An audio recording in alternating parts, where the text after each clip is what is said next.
আমার বর, আমার মেয়ে, দুই ভাইজি আর ভাইপোকে নিয়ে চলে এলাম রেস্টুরেন্টে ডিনার করার জন্য। আজকের ট্রিটটা আমার বর দিচ্ছে, কারণ আজকের আমাদের ম্যারেজ অ্যানিভার্সারি।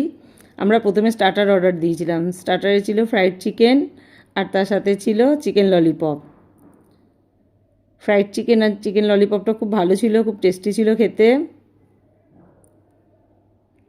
আর আমাদের স্টার্টারটা শেষ হয়ে যাওয়ার পর আমরা ওয়েট করছিলাম মেন কোর্সের জন্য। আর আমার ভাইপো তো এদিকে ঘুমিয়েই পড়ে যাচ্ছে ওয়েট করতে করতে। অবশেষে চলে এলো সেজওয়ান নুডলস, আর তার সাথে অর্ডার দিয়েছিলাম সেজওয়ান ফ্রাইড রাইস, আর ছিল হট গার্লিক চিকেন। আমার এক ভাইপো আর এক ভাইজি, ওরা ঝাল খেতে পারে না, তাই ওদের সেজওয়ান নুডলসটা খেতে একটু প্রবলেম হচ্ছিল।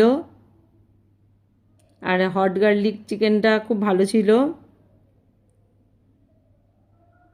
আমরা প্রথমে স্টার্টার খেয়ে তারপরে নুডলস খাওয়ার পর আমাদের আর ফ্রাইড রাইস খাওয়ার আর জায়গা ছিল না, কিন্তু তাও আমার এক ভাইপো আর এক ভাইজি ওরা 1 চামচ করে ফ্রাইড রাইসটা টেস্ট করেছিল। সবাই মিলে আজকের দিনটা খুব ভালোভাবে এনজয় করলাম, সবাই মিলে আনন্দ করে খাওয়া দাওয়া করলাম। কিন্তু খেতে খেতে আজকের আমাদের অনেকটাই রাত হয়ে গেছিলো। আমরা অনেকটা দেরি করেই এসেছিলাম রেস্টুরেন্টে।